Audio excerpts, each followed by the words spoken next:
Nagising si Andrea nung umagang iyon matapos ang kasal ng ate Clarissa niya.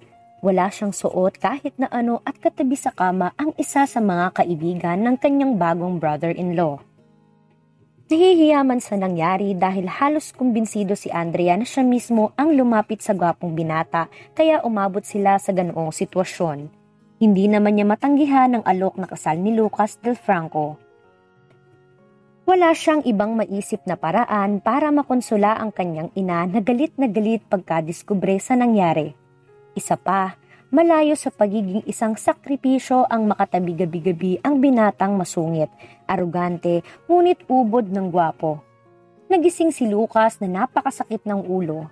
Nasa kama pa rin siya. Umaga na iyon pagkatapos ng kasal ng kaibigan niya. Jason and Clarissa's wedding to be exact. Napakaswerte niya. Anya sa sarili habang hinihilot ang masakit na ulo. May kakaiba din siyang nadarama para sa dalaga pero hindi niya sigurado kung pagmamahal yun. Anyway, alam niya na bagay sina Jason at Clarissa. Being the nice friend that he was, hindi na niya ito tinalo dahil kitang-kita naman niyang seryoso rito ang kaibigan niyang si Jason. Kahit kailan, hindi siya gagawa ng kahit na anong bagay na ikasisira ng relasyon niya sa mga kaibigan. Nang umikot ang binata sa kama at masilayan ang pamilyar na maputing babaeng nakahiga sa tabi niya, natagpuan niyang nagtayuan ang lahat ng balahibo niya sa katawan. Nanlaki ang kanyang mga mata. Ang lahat ng alcohol sa sistema niya ay tila nag-evaporate bigla. Mabilis siyang napaupo ng tuwid sa kama at pinagmasdan ang sarili. Napalunok si Lucas. Sinipat niya ulit ang babae na nakahiga sa kanyang tabi. Napakaganda ng dalaga habang mahimbing na natutulog. Ipinilig niya ang ulo. Hindi ito ang oras para i-appreciate ang itsura ng katabi. Mabilis niyang ibinaling ang tingin sa katawan nito. Base sa balat na nakikita niyang di natatakpan ng kumot, he was 90% sure na wala rin itong suot. Napamura siya at nasapo niya ang noo habang nakatitig sa natutulog na anyo ni Andrea Buenavista, ang nag-iisang kapatid ni Clarissa at ngayon ay sister-in-law na ng kaibigan niyang si Jason. "Huminahon ka, Lucas," sabi niya sa sarili habang sapo pa rin ng kamay ang noo. Sa kanilang magkakaibigan, sigurado siya na siya ang pinakakalmado. Jason had the worst temper. Sunod siguro si Alden at sa palagay niya ay tay sila ni Akiro sa top place ng level-headedness department. Pumugot siya ng hangin at mariing ipinikit ang mga mata. "Now, nung ibig sabihin ng nangyari?" Wika niya habang pilit inaalala ang mga nangyari ng nakaraang gabi. It was Jason and Clarissa's wedding. Nagtagal ang party hanggang madaling araw. He remembered drinking like a fish like the rest of his friends. Ipinagbubunyi nilang lahat ang pagpapakasal ng woman-hater nilang kaibigan. Ipinagluksa rin nila ang pagkawala sa market ng isang napakagandang candidate para maging asawa ng magpakasal si Clarissa. They were all very fond of her. Who wouldn't? Maaaring hindi ito ang pinakamagandang babae sa balat ng lupa, but Clarissa had greater than most men they knew. And according to Jason, she was one of the most competent secretaries he ever had. Lahat sila ay babaero, maliban kay Akiro. Pero nitong nakaraang mga buwan, tila naglalaylo na sila. Kagaya na lang niya. He was only turning 28 this coming month. Pero sa kung anong dahilan, nakaramdam si Lucas ng pagod at pagkainip sa paglalaro sa feelings ng mga babae. Hindi naman siya sigurado sa salitang kasal pero tila parang ganun na rin ang gusto ng isip niya. Kaya ng gabing iyon, lalo siyang napag-isip habang nasa reception ng kasal ng kaibigan. Somewhere along the night, napasama sa kanila ang kapatid ni Clarissa. Kagayang-kagaya ni Andrea ang kapatid nito. Maputi, makinis, matangkad, pero hanggang sa pisikal na anyo lamang ang pagkakapareha ng dalawa. The younger Buenavista lady was more in the bubbly type, ang taong madaling kausap at masayang kasama. Nang lasing na at halos hindi na matukoy ang kaliwa at kanan, naalala niyang nagpaalam na siya sa mga kaibigan para umakyat sa kanyang kwarto sa 10th floor ng hotel. Sa Gray Hotel na pagmamayari ni Jason ginanap ang reception at lahat sila ay nagpa-reserve ng kwarto ng gabing iyon para doon na rin matulog. Sumabay na sa kanya ang lasing na rin na si Andrea na paakyat na rin sa kwarto nito. Muling napamura si Lucas nang maalala ang sumunod na mga nangyari. Nailamos niya ang kamay sa muka. Hindi maliwanag sa isip niya.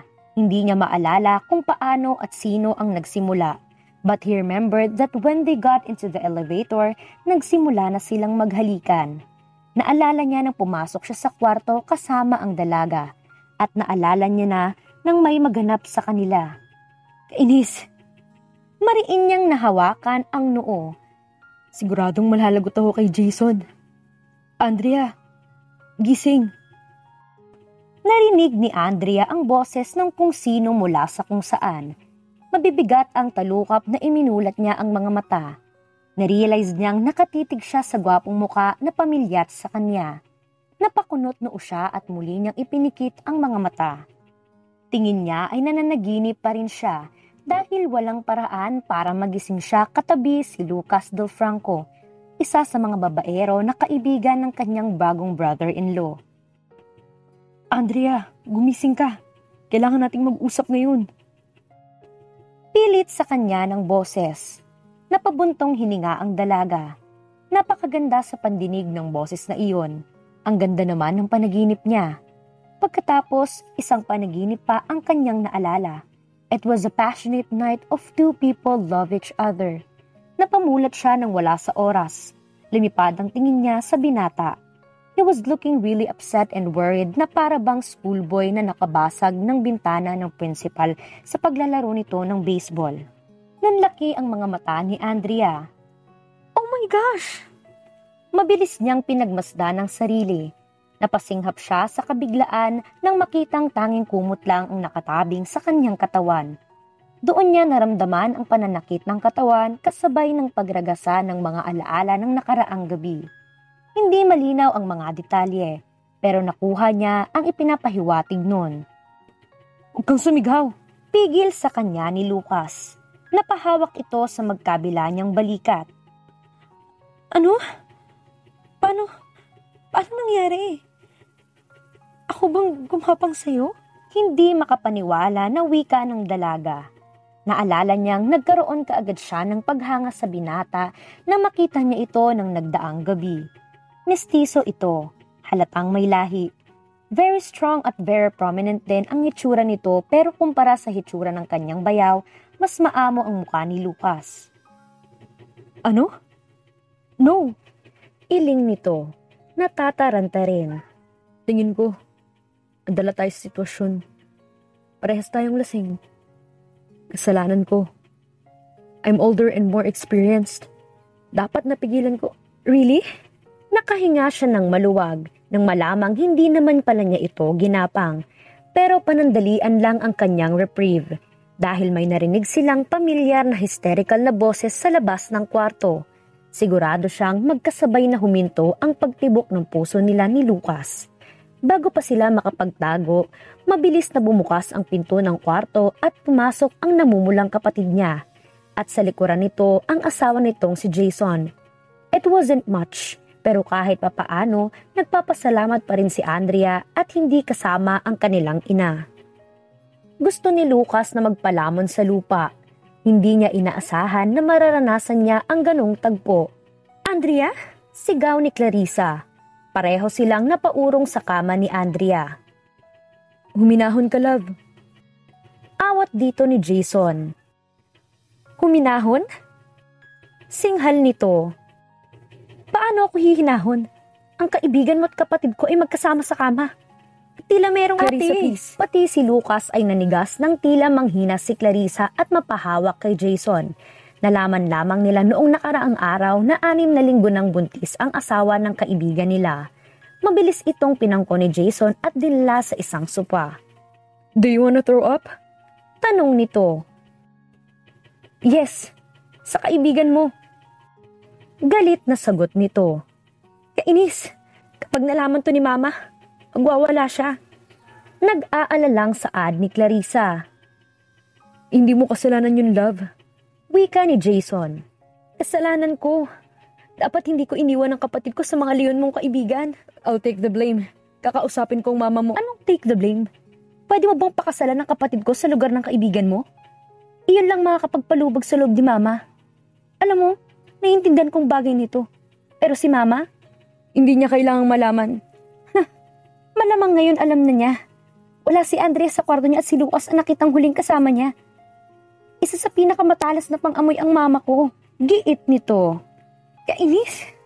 Nahilamos ni Jason ang muka. Silang dalawa ni Andrea ay nakaupo lamang sa kama.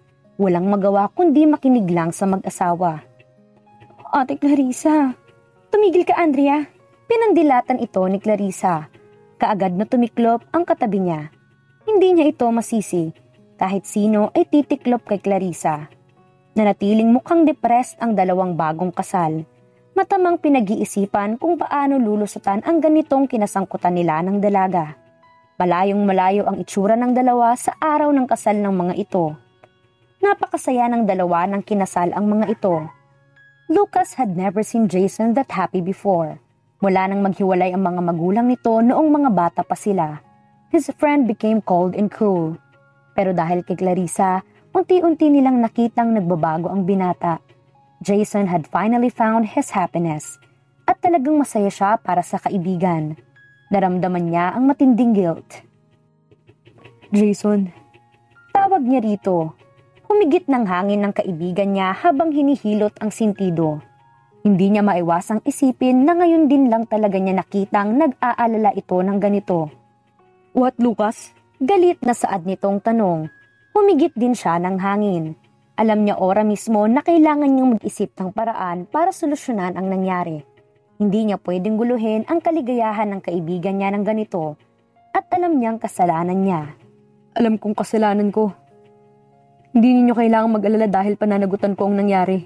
Lumipad sa kanya ang mga mata ng tatlo. Ano? Hindi makapaniwalang tanong ng kaibigan. Bumuntong hininga ulit siya. Hindi ko pinilit si Andrea.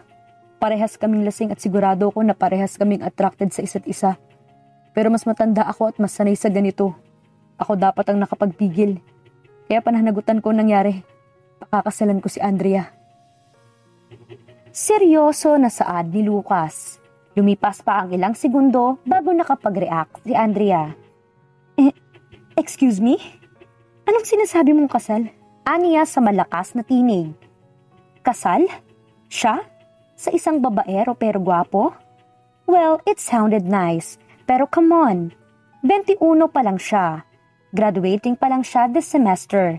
At hindi nga niya alam ang favorite color ng lalaking ito. Kaya paano siya magpapakasal rito? Apologetic siyang nginitian ni Lucas. Naramdaman niya ang pagbilis ng puso niya. Huminahon ka, Andrea. Wika niya sa sarili. Can you trust me on this? Anito, tila dinadala siya ng apologetic nitong mata at boses. Napatango na lang siya. Binalingan nito ang kapatid at bayaw niya. Pwede bang hintayin niyo muna kami sa labas? Anito, Jason, Clarissa, Andrea and I will sort this out. Hindi niyo kailangang madamay. hindi madamay? Okay ka lang? No. Tayong apat ang aayos nito. Clarissa, Hinawakan ito ni Jason sa braso. Ano? Asik nito. uminahon ka. Makakasama yan sa anak natin. Anito, Kilala ko si Lucas. Maniwala ka o hindi, mabuti siyang tao gaya ni Akiro. Isa pa, malaki ng kapatid mo. Sigurado ko na alam niya ng ginagawa niya. hiling lang ni Andrea na alam nga talaga niya. Pero, Come on, sila lang din talaga makakaayos nito. Hayaan muna natin silang mag-isip ng solusyon nila. We'll talk to them later. at inalalaya na ito ni Jason, kahit tila gusto pa ring magprotesta ng ate niya, maingat pa rin itong iginiya ng bayaw niya palabas ng kwarto. Jason, Tawag ni Lucas sa kaibigan. Nilingon ito ni Jason. aayusin ko to pare. Tumangulang ang asawa ng kapatid niya. Pinandilatan naman siya ng ate niya. Pagkatapos ay matalim na pinukulan ng tingin si Lucas. Hindi pa tayo tapos. Mag-uusap pa tayo. Asik ng kapatid. Nakita niyang napalunok ang katabi.